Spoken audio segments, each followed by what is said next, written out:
Arbitrum continues to be the home of innovation, and today we're going to talk about a new project, GND Protocol. It's just 3 weeks old, but I want to walk you through why I'm bullish and how I think it's serving a real need in the market. We're going to dive into the project and how it's building a Uniswap v3 liquidity engine to help manage your positions, as well as building on top of powerhouse projects like GMX and GNS, creating a stablecoin backed by yield-bearing assets. And all of this feeds into a giant flywheel, which is why I think you should be paying attention.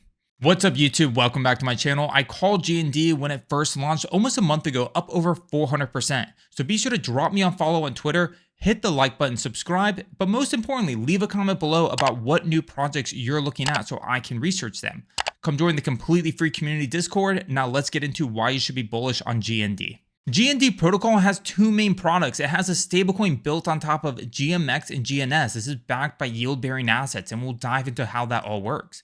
But it also has this liquidity engine and farm for Uniswap v3 positions. When Uniswap v3 introduced concentrated liquidity, it changed everything. It allowed positions to be significantly more efficient, but we've seen from people over that it's confusing, it's difficult to manage, and a lot of people get wrecked if you set it up with the wrong settings.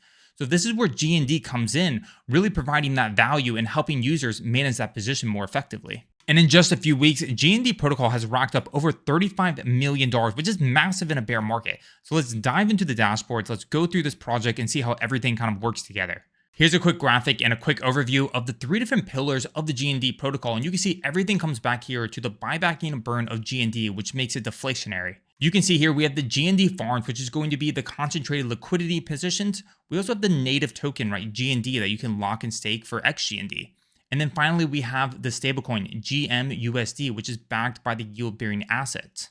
The first thing you're going to see is this dashboard. So let's just walk through a few quick things and then we'll come back and tie it all together. So you'll notice that the total value locked, right, is that 35 million number. And right now it's managing for the liquidity part about 28 million of that. And in just a month alone, it's racked up over $400,000 in revenue. And we'll talk about where that comes from, as well as claimed fees of over 300,000. And if we look at this total revenue of 428,000, right, we can go ahead and even break it down on how that's all being allocated or where it all comes from, right? So we can see 126K is going to be claimed for dividends. We have 209,000, which can be used for buyback. We have about 86,000 unclaimed from the Uni v3 engine, right? That's managing all the concentrated liquidity. And then we also have about 6,500, and this is from the engine that helps keep that stablecoin peg that I talked about. And if we come over here to DeFi Llama, this analytics dashboard, and it's tracking all the different fees and revenue for all these different projects, and we sort it. Who's actually making the most revenue in the last 30 days? We can see GND is pretty high up there at around 35. It's actually even higher than some of the most notable projects right now, which is like Velodrome, Frax Finance, even Phantom, right? So this is really exciting to see. And if we come over here to the GND farm section, this is really going to be one of the fundamental pillars of this project, is helping users manage their concentrated liquidity. Because if you've ever tried to set up a Uni v3 position, you know it can be incredibly complex.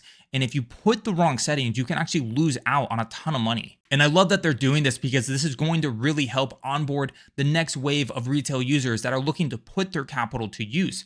And these APRs are pretty juicy. You can see here it's actually paid out in 56% GND as well as 168% in xGND. And xGND actually requires you to invest, but I'll go over why I still think it's worth it. And if you come down this list, right, you can see there's quite a few pairs. We have everything from ETH, GMX, we have GNS, we have stablecoins, Bitcoin, and Ethereum. So you're providing your LP to GND Protocol to help manage that concentrated liquidity position. And in return, they are going to take and assume the fees. And in return, you're going to be provided GND. And you'll also notice this voting section here. And that's because if you stake your GND or you receive your xGND, like you can receive from these APR rewards, you actually can earn revenue from the protocol paid out in Ethereum, similar to GMX. And you can also vote on which pools get the best emissions. If you have xGND, you have quite a few different options, but one of the best ways to do it is honestly just to stake it. You can see there is a 2% deposit fee, and this goes ahead and burns the xGND. But you can see right now you're going to earn about 47% base APR, and the rewards are paid out in Ethereum, which is really cool to see, right? You're not just going to be paid out in more just hyperinflationary farm tokens, and that's one of the best things about GND is actually deflationary. And you can see over 7 million GND is staked, as well as total protocol revenue about $125,000 so far. And when you're done staking your GND, if you want to exit that position, you actually have a few different options here. So coming over here to this invest and lock tab, you have a few different options. So if you have GND, maybe you just bought it normally or you're earning it through farming rewards, here you can go ahead and lock your GND for xGND. And if you have xGND, let's say you're ready to move on and exit your positions, you have a few different options. You can invest your xGND for 20 days and in return, you'll receive 50% back of your GND. Alternatively, you can invest it for 200 days, and at the end of those 200 days, you'll receive a 1-to-1 back in GND. So GND Protocol also launched just a few days ago the last piece of the flywheel, which was an OTC buyback engine allowing you to trade your xGND without vesting it, but at 40% of the value. If we come back over here to the dashboards, you can see it's available here to you on this vest and lock page, right? The OTC xGND rate is about 40%, and you can see there's about 142 available right now. Now that we've talked about the concentrated liquidity part, let's also talk about the stablecoin pillar, which is the gmUSD. gmUSD is a stablecoin that appreciates on 15 to 20% APY on average, backed by the yield-bearing assets. And this is going to be from both GMX as well as Gains Trade. And we can see right now, there's about a 2.7 million gmUSD minted from this. So what I mean by backed by yield-bearing assets is the gmUSDC is built on top of GMX's GLP token, which is a token that is used as a counterparty to traders, as well as the same thing with GDAI for the Gains network. If we come over here to Gains network and we look at the GDAI vault, you can see right now it does have a collateral ratio of 108%, and we can see that one GDAI is worth about $1.06. If we come over here to GMD's dashboard, we can see here that one gmUSDC is equal to about $1.08 right now. So what users are able to do is trade their GDAI and gmUSDC for gmUSD. And you can see here a percent of that revenue goes back to buyback and earn.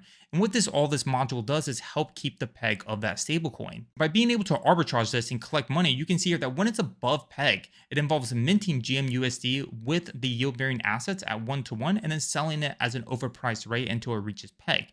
And then when it's below peg, you can also arbitrage that by burning the gmUSD and then redeeming the yield-bearing assets, right? Like the GDAI and the collateral ratio of that 1-to-1.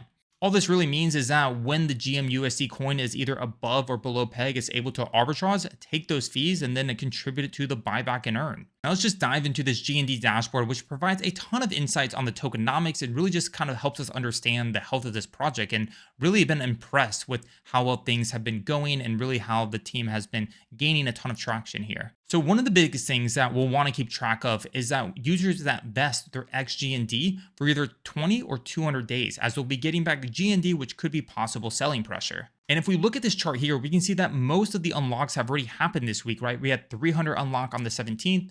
We had about another 300 unlock on the 18th. And then from here on out, right, there's barely anything. I think the most is right here, which is about 69 that's coming. But as we see from the price action, this thing continues to just trend up. I think what we saw here is a bit of a dip as people were front running this, getting a little bit nervous with this unlocks. But what the team has is a ton of war chests here to do this buyback and burn, and has really helped support the price as well. And we really don't have to worry about any large amounts of xGND being unlocked for at least 6 months, right?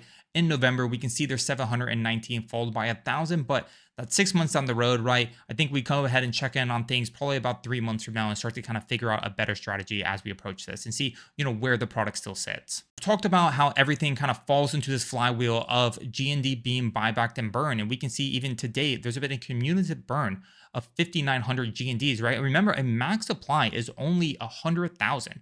So here alone is almost 6% of the total supply already burned and will never come back, right? We never have to worry about this again. And we can also track on how the protocol continues to gain traction or generate revenue, right? So you can see this chart. This is over time on how much it's generating in ETH terms.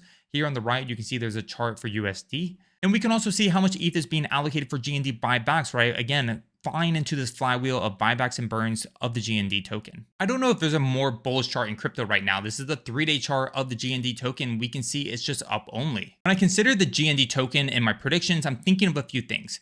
There's a solid dev with a great track record coming from the GND protocol. We also have a project already among the top contenders in terms of revenue generating for the project. I'm also looking at this at only a 9.8 million market cap, right? So ton of upside there. When I look at other Arbitrum projects that in my opinion just aren't gaining as much traction, I already see them around 20, 30, 40 million.